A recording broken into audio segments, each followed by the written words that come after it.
أشهد أن لا إله إلا الله وحده لا شريك له وأشهد أن محمدا عبده ورسوله أما بعد فأعوذ بالله من الشيطان الرجيم بسم الله الرحمن الرحيم الحمد لله رب العالمين الرحمن الرحيم مالك يوم الدين إياك نعبد وإياك نستعين اهدنا الصراط المستقيم صراط الذين أنعمت عليهم غير المغضوب عليهم ولا الضالين. Uraian mengenai sahabat Rasulullah Sallallahu Alaihi Wasallam yang ikut serta pada perang Badar, yaitu Hadrat Bilal radhiyallahu anhu, sedang kita lanjutkan karena masih ada yang belum disampaikan pada khutbah yang lalu. Diriwayatkan oleh Hadrat Abu Hurairah bahwa ketika Rasulullah SAW kembali dari pertempuran Khaybar, beliau melakukan perjalanan sepanjang malam. Ketika beliau mengantuk, Rasulullah berkemah untuk beristirahat dan berkata kepada Bilal, "Berjagalah malam ini demi waktu salat kita."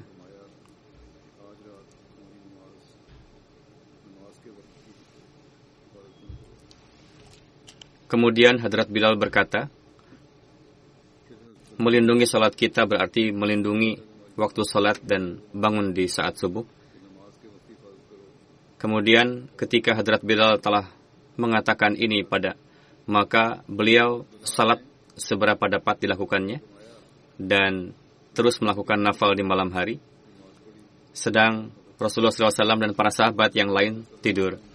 Menjelang fajar, Hadrat Bilal bersandar di kendaraannya menunggu waktu subuh. Namun rasa kantuk mengalahkan Bilal yang bersandar pada untanya hingga tertidur pulas.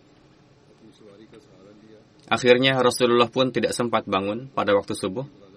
Demikian pula Hadrat Bilal dan tidak pula seorang pun sahabat beliau yang bangun hingga matahari terbit menyengat mereka. Yang mula-mula terbangun adalah Rasulullah. Rasulullah menjadi cemas dan berkata, "Wahai Bilal, wahai Bilal." Bilal bertanya, "Wahai Rasulullah, semoga orang tua saya berkorban untuk Anda. Jika saya juga tertahan sebagaimana Anda alami, maksudnya dominasi tidur menimpa saya juga." Rasulullah berseru, "Singkirkan sedikit tunggangan-tunggangan itu." Mereka lalu menyingkirkan tunggangan-tunggangannya. Setelah itu Rasulullah berwudu. Rasulullah lalu menyuruh Bilal agar mengumandangkan iqamah. Kemudian beliau mengimami mereka salat subuh. Seusai salat, Rasul bersabda, "Siapa yang lupa melaksanakan salat, hendaknya ia melaksanakannya saat ingat. Karena Allah Ta'ala berfirman, laksanakan salat untuk mengingat aku."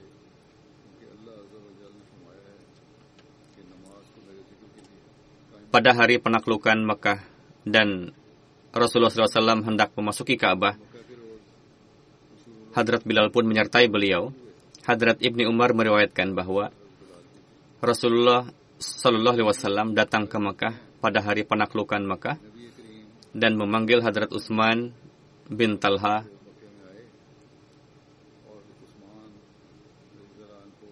Dia membuka pintu Ka'bah dan Nabi Suci SAW, Hadrat Bilal dan Hadrat Usama bin Zaid serta Hadrat Utsman bin Talha masuk ke dalamnya.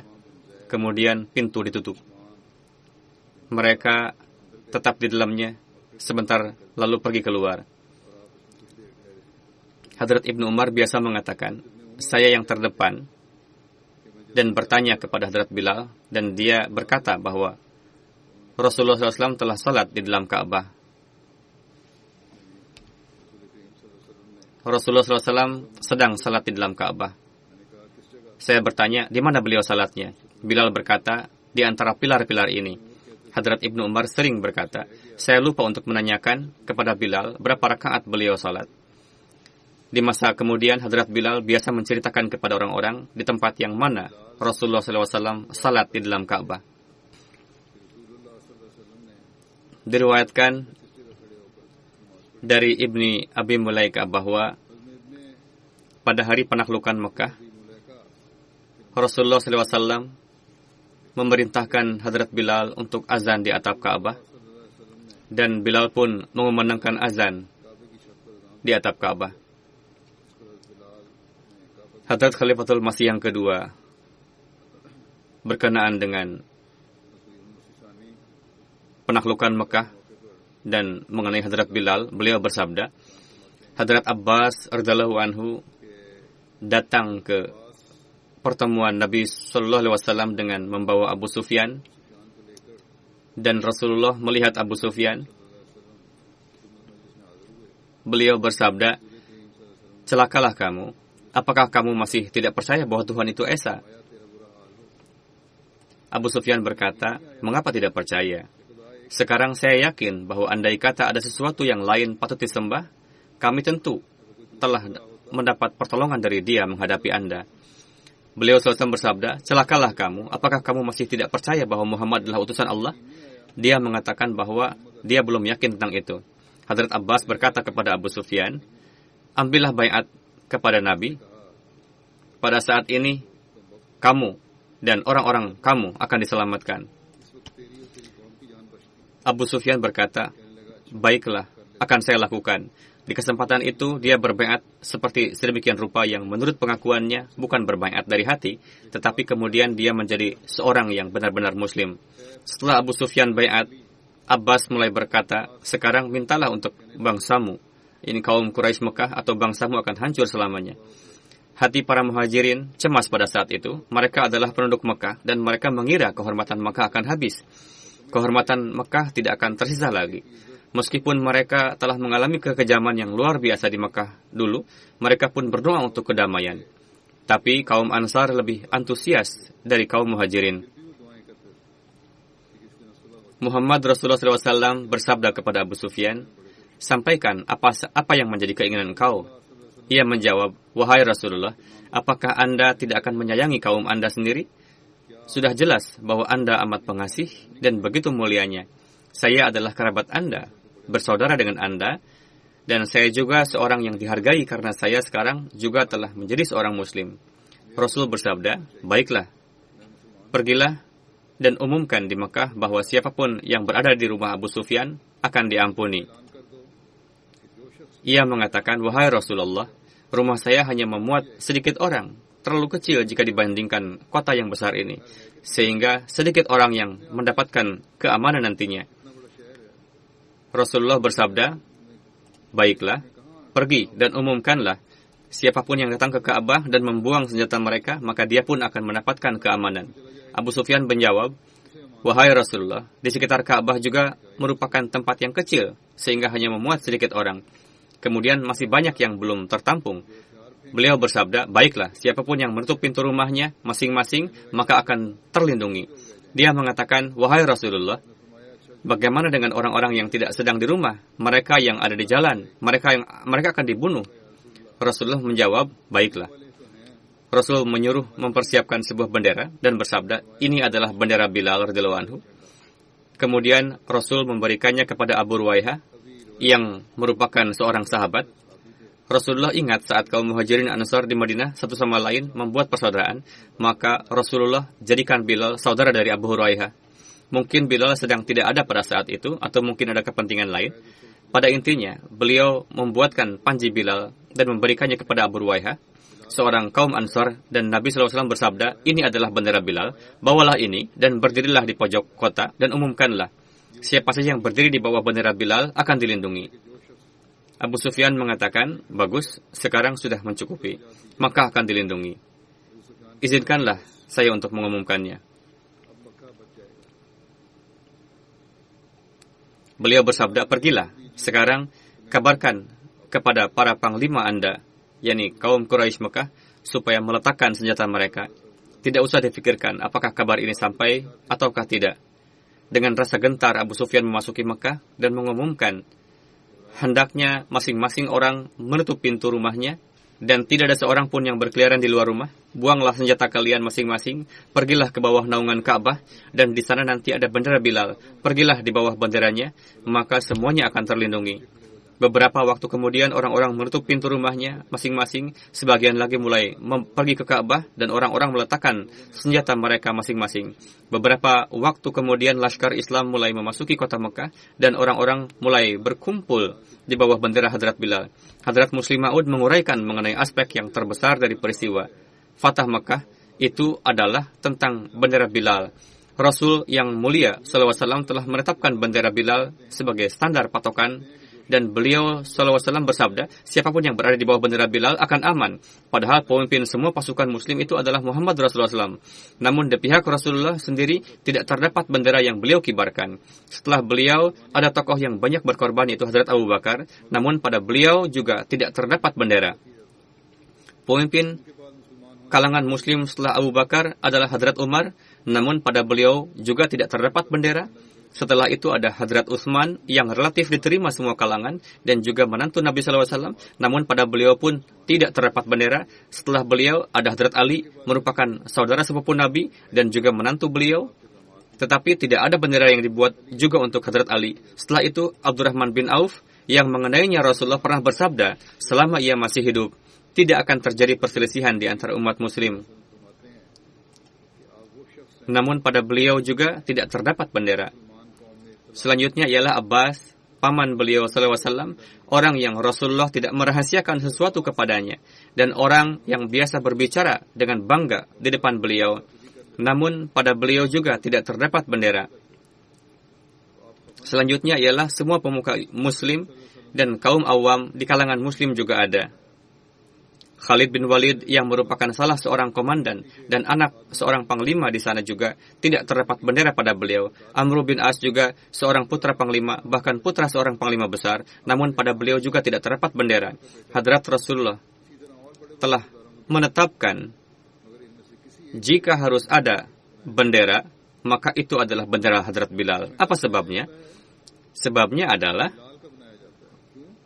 orang-orang telah bersiap saling menyerang di bawah naungan Ka'bah. Abu Bakar memperhatikannya. Orang-orang yang akan saling membunuh itu terikat tali persaudaraan. Beliau radhiyallahu anhu sendiri berkata, wahai Rasul, apakah mereka akan membunuh saudara mereka sendiri? Orang muslim kan telah melupakan kezaliman yang ditimpakan pada diri mereka. Bahkan Hadrat Umar di hadapan Hadrat Rasulullah bertanya, terdapat pemikiran untuk memerangi dan membalas dendam terhadap orang-orang kafir itu. Tetapi hati berkata, mereka saudara kami. Jika mereka dimaafkan, maka itu bagus. Demikian pula Utsman dan Ali mungkin berkata, maafkanlah saudara-saudara kami, apapun kekerasan yang telah mereka lakukan, itu telah berlalu. Rasul yang mulia SAW sendiri pada waktu memberikan maaf kepada mereka beranggapan sebagai berikut, saya mempunyai paman, saudara, besan, dan kerabat juga. Jika saya memaafkan mereka, maka itu hal yang baik. Keluarga saya sendiri akan terlindungi. Hanya seorang yang tidak memiliki jalur kekerabatan dengan seorang pun di Mekah. Seseorang yang saat itu tidak memiliki kekuatan di Mekah. Seseorang yang tidak berdaya saat itu di Mekah. Dan di dalam keadaan itu, beliau mengalami hal terberat yang harus ditanggung, yaitu penganiayaan yang zalim, hal mana tidak dialami oleh siapapun, tidak terhadap Hadrat Abu Bakar, Hadrat Umar, Hadrat Ali, Hadrat Utsman, dan bahkan tidak terhadap Hadrat Rasulullah SAW. Riwayat yang saya sampaikan pada minggu lalu dijelaskan bahwa mereka terlindungi disebabkan oleh kekerabatan dengan Hadrat Abu Bakar dan juga Rasulullah. Namun saya terangkan juga bahwa tidak hanya Hadrat Bilal yang mengalami kezaliman, bahkan Rasulullah dan Hadrat Abu Bakar pun merasakannya. Hadrat Muslim Ma'ud tidak mengingkari di sini bahwa beliau-beliau tidak merasakan kezaliman, Bahkan Huzur radhiyallahu anhu bersabda bahwa kezaliman yang dialami oleh Bilal, kezaliman yang seperti itu tidak dialami oleh yang lainnya. Lalu Huzur menjelaskan kezaliman apa yang dialami beliau. Kezalimannya adalah Bilal ditelanjangi dan dibaringkan di atas pasir yang panas. Coba lihat, kalian tidak dapat berjalan kaki tanpa alas kaki pada bulan Mei dan Juni. Namun Hadrat Bilal dibaringkan di atas pasir dengan telanjang. Lalu para pemuda menari di atas dadanya dengan mengenakan sandal berduri. Lalu mengatakan, katakanlah bahwa selain Tuhan ada lagi sembahan lain.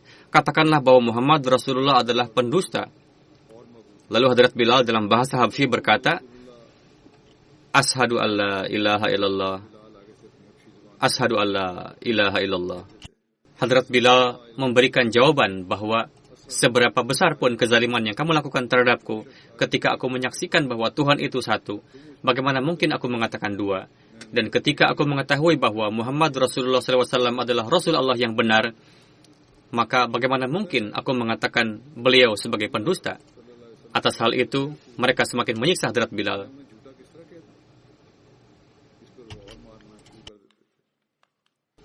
Pada bulan musim panas, beliau dianiaya seperti itu. Demikian juga pada musim dingin beliau diikat kakinya dan diseret di ganggang berbatu Mekah. Kulit beliau terkelupas. Mereka menyeret beliau sambil mengatakan, katakanlah Muhammad adalah pendusta. Katakanlah selain Allah Ta'ala ada sembahan lain. Maka beliau mengatakan, Ashadu an la ilaha illallah. Ashadu an la ilaha illallah. Sekarang, ketika laskar Islam yang berjumlah 10.000 orang masuk ke Mekah, di benak Hadrat Bilal terfikir bahwa hari ini mereka yang dulu menari-nari di dadaku akan dibalas. Hari ini aku juga akan menuntut balas mereka yang telah memukuliku dengan aniaya.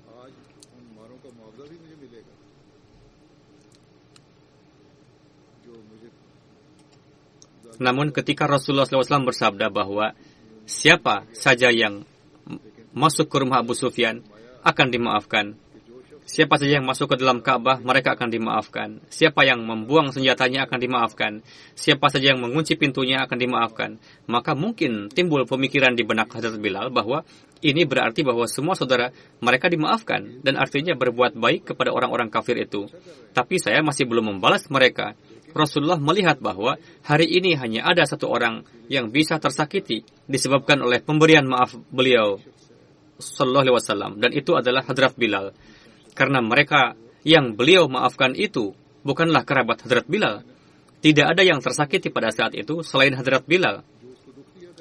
Hadrat Rasulullah bersabda, aku akan membalaskannya untuk Bilal dan membalasnya dengan cara yang dengannya keagungan kenabianku tetap terjaga, dan Bilal pun merasa senang.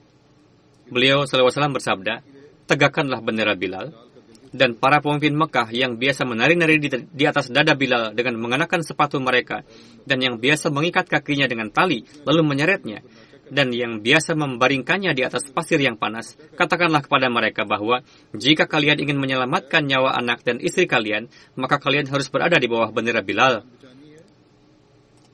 Saya beranggapan, sejak dunia ini diciptakan, sejak manusia memperoleh kekuatan, dan sejak seorang manusia merasa siap untuk menuntut balas terhadap manusia lain atas darahnya, dan ia telah memperoleh kekuasaan untuk melakukannya, pembalasan yang semacam ini belum pernah dilakukan oleh seorang manusia manapun.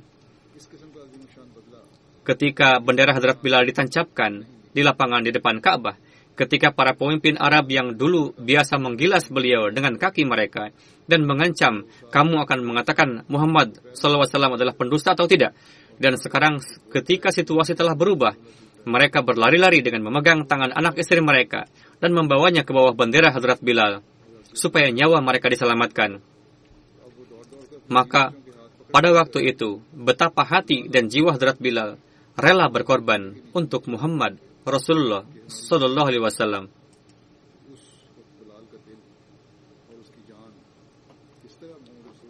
Beliau mungkin mengatakan, dahulu saya tidak tahu apakah akan bisa membalas orang-orang kafir itu ataukah tidak. Sekarang mereka telah dibalas.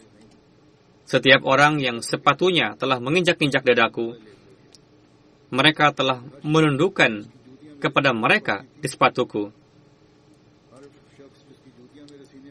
Ini adalah balasan terhadap sepatu-sepatu yang dulu menari-nari di atas dada beliau. Sekarang kepala para pemakainya tersungkur di kaki Hadrat Bilal. Ini adalah pembalasan yang lebih agung dari pembalasan Hadrat Yusuf.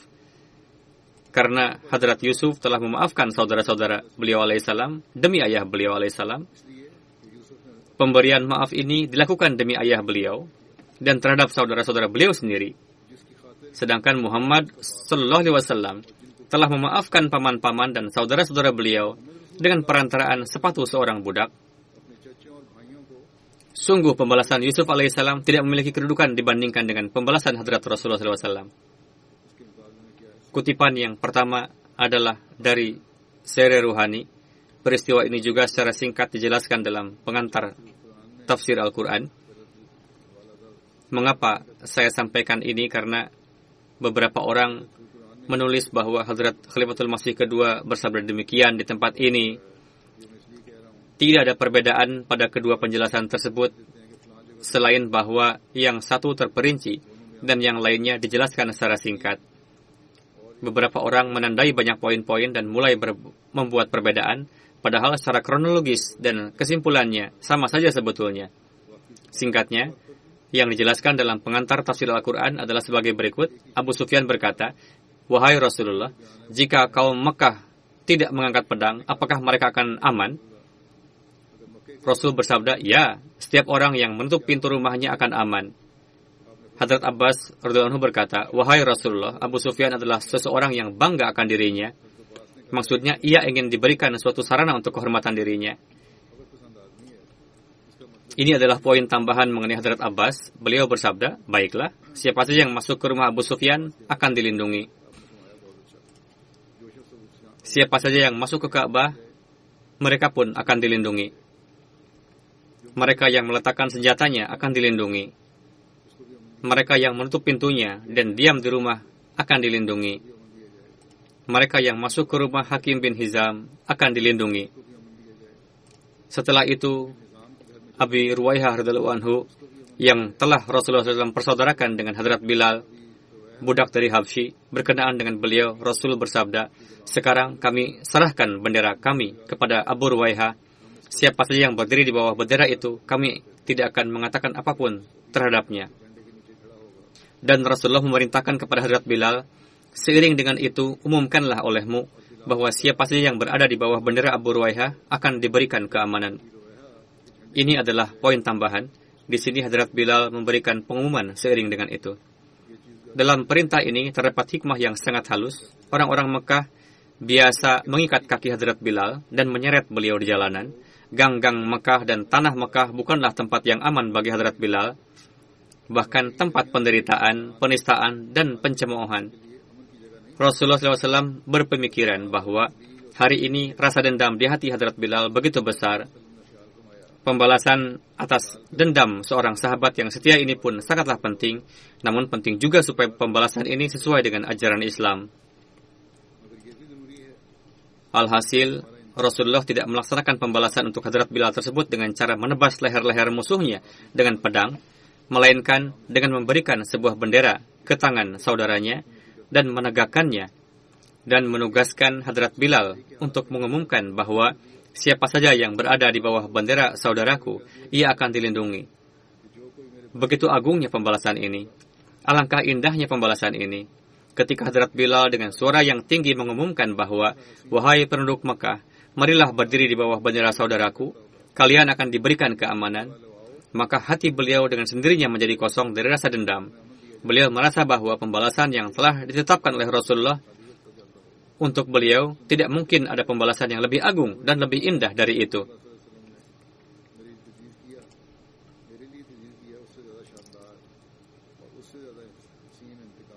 Kemudian dalam menjelaskan mengenai kesabaran Hadrat Bilal radhiyallahu anhu dan kondisi beliau pada peristiwa Fatah Makkah, Hadrat Khalifatul Masih Ats-Tsani radhiyallahu anhu bersabda, penderitaan-penderitaan yang ditimpakan kepada Hadrat Bilal di Mekah telah diceritakan sebelumnya. Namun ketika terjadi Fatah Makkah, Bilal radhiyallahu anhu, budak dari Habsyi, yang dahulu di atas dadanya para pembesar Makkah menari-nari, kehormatan apa yang Hadrat Rasulullah berikan kepada beliau, dan bagaimana pembalasan yang dilakukan terhadap orang-orang kufar untuk beliau. Ketika Makkah ditaklukkan, Rasulullah memberikan satu bendera ke tangan Hadrat Bilal, dan Rasulullah mengumumkan, "Wahai para pemimpin Makkah, jika sekarang kalian ingin menyelamatkan nyawa kalian, maka berdirilah di bawah bendera Bilal." Seolah-olah Bilal yang dahulu para pembesar Makkah menari-nari di atas dadanya, berkenaan dengan beliau, Rasulullah memberitahukan kepada orang-orang Makkah bahwa hari ini, jika nyawa kalian bisa selamat, maka itu dalam corak, kalian harus datang dalam penghambaan kepada Bilal, meskipun Bilal adalah seorang hamba sahaya, sedangkan mereka adalah para pembesar. Alhasil, dari semua rujukan itu, tetap kesimpulannya adalah bahwa sekalipun bendera itu diserahkan kepada saudara Hadrat Bilal, tetap saja disertakan juga Hadrat Bilal, baik itu bendera ditegakkan atas nama Bilal atau diberikan kepada tangan Bilal. Tetap kesimpulannya adalah seperti itu. Dengan sedikit perbedaan secara kronologis yang dijelaskan tetaplah satu hal dan diambil kesimpulan yang sama. Diriwayatkan dari Hadrat Abdullah bin Umar bahwa pada hari Id di hadapan Rasulullah biasa ada satu orang yang berjalan membawa tombak, dan biasanya yang membawanya adalah Hadrat Bilal.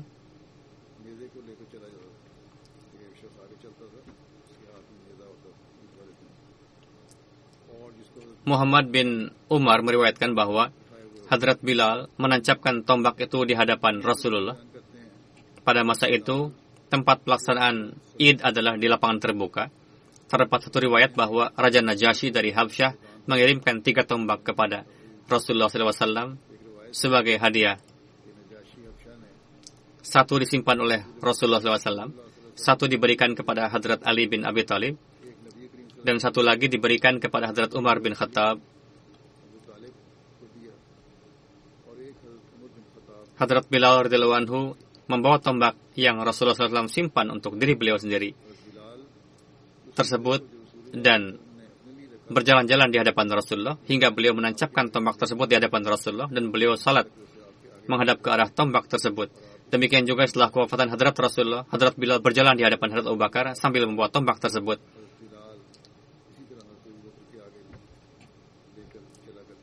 Terdapat dalam riwayat bahwa Hadrat Bilal radhiyallahu anhu pergi ke arah Syam untuk ikut serta dalam jihad.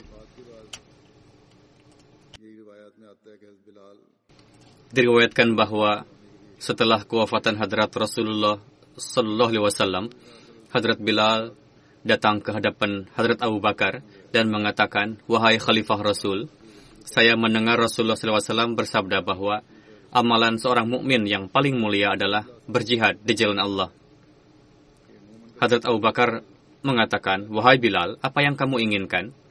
Hadrat Bilal menjawab, "Saya ingin diutus untuk berjihad di jalan Allah sampai saya syahid." Hadrat Abu Bakar berkata, "Wahai Bilal, demi Allah Ta'ala, aku ingatkan kepadamu mengenai hak dan kedudukanku bahwa aku sudah tua dan telah menjadi lemah. Waktu kematianku telah dekat, oleh karena itu tetap tinggallah bersamaku." Atas hal itu, Hadrat Bilal tetap tinggal bersama Hadrat Abu Bakar hingga kewafatan beliau. Setelah kewafatan Hadrat Abu Bakar, Hadrat Bilal datang ke hadapan Hadrat Umar dan mengatakan hal yang sama kepada Hadrat Umar seperti yang dikatakan kepada Hadrat Abu Bakar.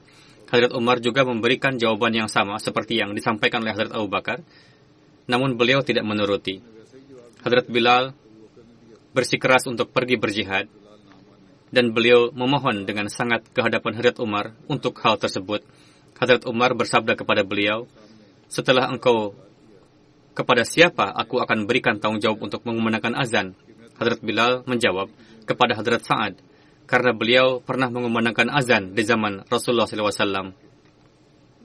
Alhasil, Hadrat Umar menyerahkan tanggung jawab azan kepada Hadrat Sa'ad dan setelahnya kepada putranya. Dan Hadrat Umar mengutus Hadrat Bilal untuk berjihad dikarenakan desakan beliau. Ini adalah satu riwayat.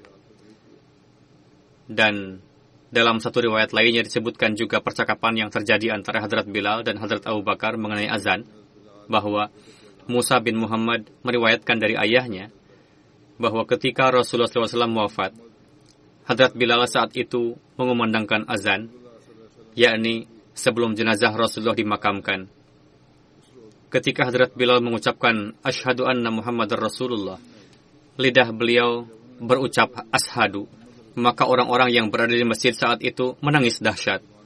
Setelah selesai prosesi pemakaman Rasulullah, Hadrat Abu Bakar memerintahkan Hadrat Bilal untuk mengumandangkan azan. Hadrat Bilal menjawab, jika Anda memerdekakan saya supaya saya tinggal bersama dengan Anda, maka konsekuensinya seperti yang Anda katakan. Namun jika Anda memerdekakan saya demi Allah Ta'ala, maka biarkanlah saya untuk tujuan tersebut.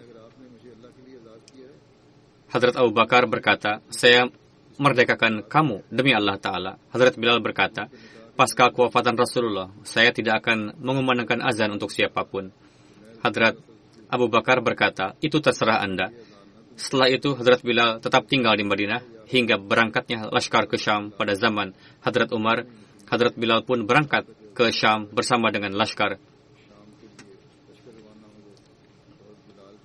Menurut riwayat Asadul Ghabah, Hadrat Bilal mengatakan kepada Hadrat Abu Bakar, jika Anda memerdekakan saya demi Anda, maka tahanlah saya bersama Anda.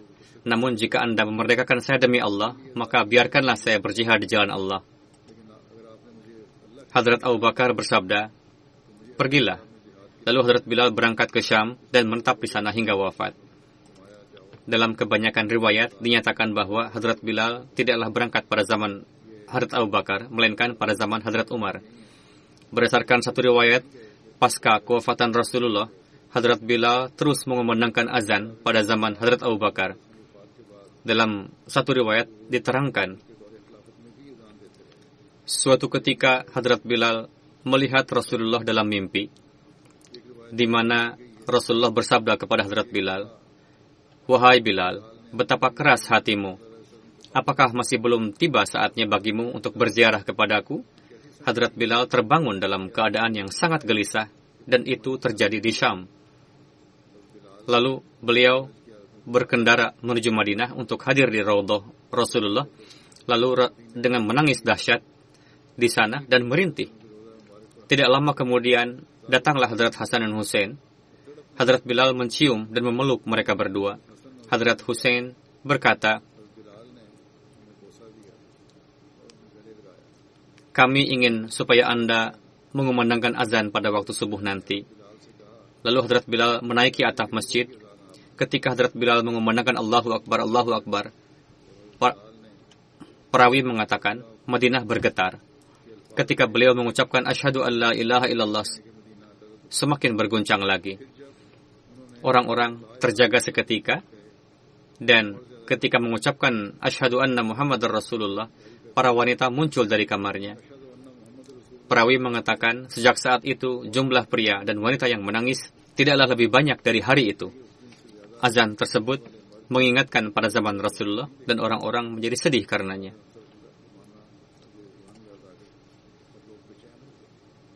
Ketika Hadrat Bilal memohon izin untuk jihad pada zaman kekhalifahan Hadrat Umar, Hadrat Umar bertanya, apa yang menghalangi Anda untuk mengumandangkan azan? Hadrat Bilal menjawab, saya mengumandangkan azan atas perintah Rasulullah hingga beliau wafat. Lalu saya melanjutkan azan atas perintah Hadrat Abu Bakar karena beliau merupakan pengawas atas nikmatku, sehingga akhirnya beliau pun wafat. Saya pernah mendengar Hadrat Rasulullah bersabda, wahai Bilal, tidak ada ibadah yang lebih afdal dari jihad. Lalu Hadrat Bilal berangkat ke Syam. Ketika Hadrat Umar berkunjung ke Syam, Hadrat Bilal mengumandangkan azan atas perintah Hadrat Umar. Perawi mengatakan, sebelum hari itu saya tidak pernah melihat Hadrat Umar sedemikian rupa menangis. Dalam menjelaskan masa-masa akhir kehidupan Hadrat Bilal, Hadrat Khalifatul Masih Tsani radhiyallahu anhu bersabda, Hadrat Bilal berangkat ke Syam pada masa-masa akhir kehidupan beliau. Di sini diceritakan juga bahwa orang-orang tidak mau menikahkan putrinya dengan beliau, namun sebelumnya telah diterangkan bahwa beliau telah melakukan beberapa pernikahan dan mendapatkan jodoh. Mungkin saja ketika di Syam ada yang tidak berkenan menjodohkan putrinya dengan Hadrat Bilal, atau di Syam tidak mendapatkan jodoh. Alhasil, pada zaman Rasulullah kita temukan riwayat yang menyatakan bahwa beliau menikah beberapa kali. Hadrat Muslim Maud menulis, beliau pernah mengajukan lamaran kepada seorang wanita di Syam dan berkata, "Saya adalah orang Abyssinia. Jika Anda tidak berkenan untuk menikahkan dengan saya, tidak mengapa. Namun jika Anda merestui pernikahan saya dengan putri Anda karena menganggap saya sebagai sahabat Rasulullah, saya akan berterima kasih karenanya." Akhirnya mereka menikahkan Hadrat Bilal dan beliau menetap di Syam. Sebelum itu pun beliau telah menikah beberapa kali. Mungkin saja para istri beliau yang sebelumnya telah wafat, atau di antara istri beliau tidak ada yang berkenan menyertai beliau ke Syam, atau beliau ingin menikah lagi di Syam. Namun perlu untuk diperjelas di sini bahwa beliau telah menikah beberapa kali sebelumnya. Meskipun Hadrat Muslim Maud menulis bahwa sebagian riwayat mengatakan bahwa orang-orang tidak mau menikahkan putrinya dengan Hadrat Bilal. Adapun apa sebab yang melatar belakangi beliau menulis demikian, Allah lah yang lebih mengetahui. Alhasil beliau menyampaikan lamaran nikah di Syam dan menikah lalu menetap di sana. Pernikahan di sini merupakan topik tambahan, sedangkan hal yang utama adalah perihal ru'ya yang beliau lihat, yang akan saya sampaikan setelah ini. Hadrat Muslim Maud radhiyallahu anhu bersabda, suatu ketika Hadrat Rasulullah datang menjumpai Hadrat Bilal dalam ru'ya. Beliau bersabda, "Bilal, kamu telah melupakanku? Kamu tidak pernah datang berziarah ke kuburanku." Saat itu juga Hadrat Bilal terbangun lalu mempersiapkan sarana untuk menempuh safar. Kemudian berangkat ke Madinah. Beliau berdoa sambil menangis deras di kuburan Hadrat Rasulullah. Saat itu beliau sedemikian larut dalam tangisan sehingga pada umumnya orang-orang dapat mengenali bahwa Bilal telah datang. Hadrat Hasan dan Husain yang saat itu telah dewasa datang berlari, menghampiri dan berkata, "Anda biasa mengumandangkan azan pada masa Hadrat Rasulullah." Hadrat Bilal mengiyakan hal itu. Mereka berkata lagi, "Mohon kumandangkan juga azan untuk kami." Lalu Hadrat Bilal mengumandangkan azan dan orang-orang pun mendengarkannya. Pada masa kekhalifahan Hadrat Umar mendirikan kantor untuk pengaturan administrasi di Syam, yaitu membuat tata kelola dan lain-lain, dan melengkapi segala sesuatunya. Lalu Hadrat Bilal berangkat ke Syam dan menetap di sana bersama para mujahidin. Hadrat Umar bertanya kepada Hadrat Bilal, "Wahai Bilal, akan kamu simpan di siapa rincian tunjanganmu? Yakni kepada siapa ingin mewakilkan perhitungannya? Siapa yang akan mewakili kamu di sini?" Hadrat Bilal menjawab, "Abu Ruwaiha. Ia tidak akan pernah saya tinggalkan karena Rasulullah telah menjalinkan persaudaraan antara aku dengannya." Berkenaan dengan kelurusan Hadrat Bilal, terdapat satu riwayat. Amru bin Maimun meriwayatkan dari ayahnya bahwa saudara Hadrat Bilal menisbahkan dirinya sendiri sebagai orang Arab dan beranggapan bahwa beliau berasal dari kalangan Arab. Saudara Hadrat Bilal tersebut menyampaikan lamaran kepada seorang wanita Arab. Pihak wanita mengatakan, "Jika Hadrat Bilal datang, kami akan nikahkan wanita ini denganmu." Lalu datanglah Hadrat Bilal, kemudian membaca tasyahud dan berkata, "Saya adalah Bilal bin Rabah, dan pria ini adalah saudara saya. Dari sisi akhlak dan keagamaan, dia tidak terlalu baik. Jika Anda ingin menikahinya, silahkan. Namun jika tidak ingin menikahinya pun silahkan." Pihak wanita mengatakan, "Pria yang memiliki saudara seperti Anda, yakni Hadrat Bilal, kami akan nikahkan wanita ini dengan pria tersebut." Lalu mereka menikahkannya dengan saudara Hadrat Bilal.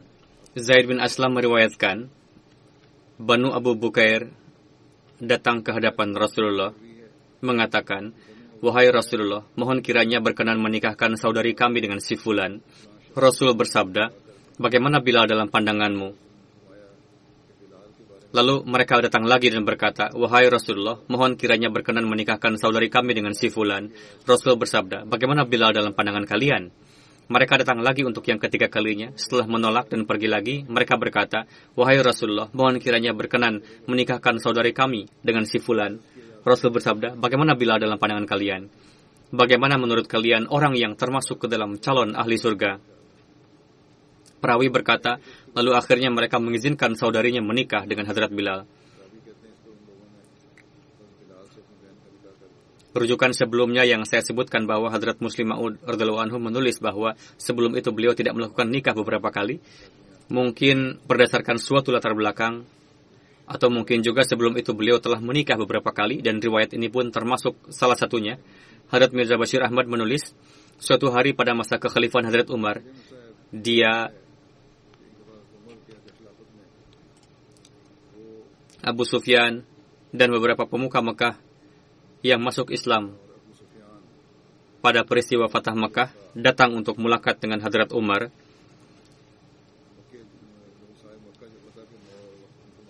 Saya rasa kata dia di atas tertulis begitu saja. Secara kebetulan pada saat yang bersamaan Hadrat Bilal, Hadrat Ammar, Hadrat Suhaib, dan lain-lainnya datang juga untuk mulakat dengan Hadrat Umar.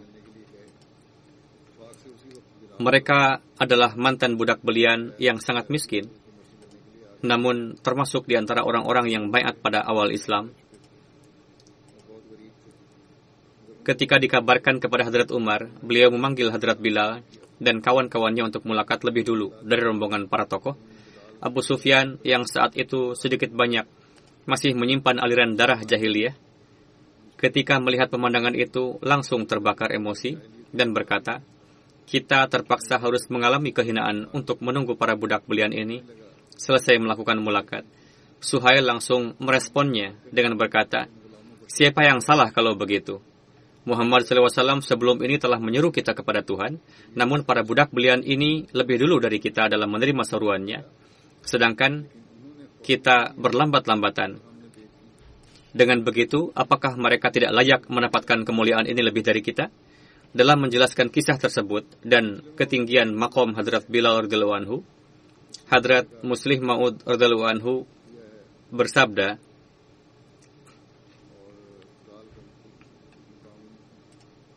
suatu hari Hadrat Umar radhiyallahu anhu berkunjung ke Mekah pada masa kekhalifahannya. Para budak belian yang dulunya biasa dianiaya dengan dijambak rambutnya oleh kaum kufar, mereka berdatangan satu persatu untuk mulakat dengan Hadrat Umar. Saat itu merupakan hari raya Id. Sebelum para mantan budak itu datang, para putra tokoh Mekah telah hadir lebih dulu untuk bertemu dengan Hadrat Umar. Ketika putra para tokoh tadi masih duduk menunggu, tiba-tiba datanglah Bilal yang dulunya pernah menjadi budak belian dan biasa dianiaya oleh kaum kufar. Diseret di atas kerikil tajam dengan tubuh telanjang. Di dadanya biasa diletakkan batu besar. Ketika disiksa, mereka memaksa Hadrat Bilal dengan berkata, ucapkanlah, aku akan menyembah Lata dan Uzza. Namun Hadrat Bilal tetap menjawab, Asyhadu an la ilaha illallah. Singkat kata, ketika Hadrat Umar melihat Hadrat Bilal datang, Hadrat Umar bersabda kepada para tokoh yang sedang menunggu itu, mohon Anda semua mundur sedikit dan berikan tempat duduk untuk Bilal. Tidak lama kemudian datang lagi mantan budak lainnya, lalu Hadrat Umar mengatakan hal yang sama kepada para tokoh itu. Tidak lama kemudian datang lagi sahabat mantan budak lainnya, dan Hadrat Umar bersabda lagi kepada para tokoh itu untuk mundur dan memberikan tempat kepada mereka. Merupakan suatu kebetulan, dan saat itu Allah Ta'ala pun ingin menghinakan para tokoh itu. Sekitar 8-10 mantan budak datang silih berganti, dan setiap kalinya Hadrat Umar mengatakan hal yang sama kepada para tokoh itu. Saat itu ruangannya tidaklah seperti aula besar, melainkan ruangan yang tidak dapat menampung banyak orang di dalamnya. Ketika para sahabat mantan budak itu memenuhi ruangan tersebut, para tokoh tadi terpaksa harus mundur hingga duduk di dekat tempat sandal. Mereka sudah tidak dapat mentolerir lagi kehinaan tersebut, sehingga saat itu juga mereka bangkit dan beranjak keluar, lalu saling berbincang satu sama lain. Coba lihat, kita telah begitu dihinakan tadi, para budak yang dahulu biasa mengkhidmati kita, diberikan tempat duduk di depan, namun kita terpaksa harus mundur ke belakang hingga ke dekat tempat sandal. Kita telah hina dalam pandangan orang-orang. Salah seorang yang bijak dari antara mereka berkata, memang benar, kita telah dihinakan, namun yang menjadi pertanyaan adalah, ulah siapa yang telah mengakibatkan kehinaan ini? Leluhur kita ketika selalu menyiksa Muhammad SAW dan para sahabat. Saat itu para mantan budak ini rela mengorbankan nyawanya demi Rasulullah. Sekarang karena yang berkuasa adalah Rasulullah, untuk itu kalian sendirilah yang jawab. siapakah yang akan lebih mereka hormati? Apakah kalian yang biasa menyiksa mereka dulunya, ataukah para mantan budak itu yang selalu sedia mengorbankan nyawanya demi Islam? Jika memang merekalah yang seyogianya mendapatkan kehormatan tersebut, lantas kenapa pada hari ini kalian mengeluhkan perlakuan tadi? Sebagai akibat dari ulah para leluhur kalianlah, sehingga kalian tidak mendapatkan perlakuan seperti yang didapatkan oleh para hamba sahaya itu. Penjelasan orang bijak tersebut dapat difahami oleh mereka. Mereka berkata, kami memahami fakta tersebut, namun pertanyaannya adalah, apakah ada obat penawar untuk menghilangkan kehinaan ini atau tidak? Memang, para leluhur kita telah melakukan kesalahan besar, namun tentunya ada cara yang dapat membasuh noda kehinaan ini dari wajah kita. Lalu semua tokoh tersebut memutuskan bahwa meskipun tidak dapat difahami oleh kami, namun mari kita tanyakan kepada Hadrat Umar, apa penawar dari kehinaan ini? Ketika mereka kembali lagi menemui Hadrat Umar, saat itu acara telah selesai dan para sahabat lainnya telah pulang. Mereka mengatakan kepada Hadrat Umar, kami datang untuk meminta musyawarah dari Anda perihal kesedihan yang kami alami pada acara tadi. Hadrat Umar berkata, mohon untuk tidak kecewa. Mereka adalah para sahabat Rasulullah dan biasa dipersilahkan duduk di bagian depan dalam majlis-majlis Rasulullah. Untuk itu, saya terpaksa menempatkan mereka di bagian depan. Tentu kalian merasa kecewa dengan perlakuan yang saya berikan, namun keadaan saya adalah terpaksa. Para tokoh menjawab, kami dapat memaklumi keterpaksaan Anda. Kami hanya ingin menanyakan apakah ada penawar untuk kehinaan ini, atau apakah ada air yang dapat membasuh noda ini. Hadrat Umar yang telah melihat sendiri bagaimana terpandangnya wibawa para leluhur mereka. Ketika mendengar ucapan putra-putra tokoh itu, air mata mengalir dari mata Hadrat Umar, yang ini disebabkan oleh dosa-dosanya sendiri, betapa jatuhnya kehormatan mereka. Saat itu Hadrat Umar sedemikian rupa tersayat hati, sehingga beliau tidak mampu menjawab pertanyaan mereka. Hadrat Umar hanya mengangkat tangan mengisyarahkan ke arah negeri Syam, yang mana saat itu tengah terjadi peperangan dengan Laskar Kaisar. Maksud Hadrat Umar adalah bahwa noda kehinaan tersebut dapat hilang dengan bergabung dalam peperangan tersebut untuk mempersembahkan jiwa. Lalu saat itu juga mereka berangkat mengendarai untanya menuju negeri Syam, dan sejarah memberitahukan bahwa tidak ada satupun dari antara para tokoh tersebut yang pulang dalam keadaan hidup. Seperti itulah mereka membasuh noda kehinaan itu dengan darah. Noda yang mengotori wajah mereka disebabkan oleh perbuatan leluhur mereka. Jadi, pertama, dengan memberikan banyak pengorbanan, seseorang dapat meraih kedudukan tinggi dan merupakan ajaran Islam yang indah, yakni mereka yang memberikan banyak pengorbanan, yang sejak awal mula menampilkan kesetiaan, kedudukan mereka adalah tinggi. Terlepas apakah seorang budak kulit hitam atau budak belian dari suatu keturunan sekalipun, inilah makom yang Allah Ta'ala tetapkan sebagai hakikat, dan semua orang berhak mendapatkannya. Hal tersebut tidak memilah-milah siapa yang kaya atau siapa yang miskin. Barang siapa yang memberikan banyak pengorbanan, barang siapa yang bersikap setia, rela mengorbankan jiwanya dan segala sesuatunya, akan mendapatkan kedudukan tinggi. Riwayat Hadrat Bilal ini masih akan berlanjut untuk kedepannya nanti.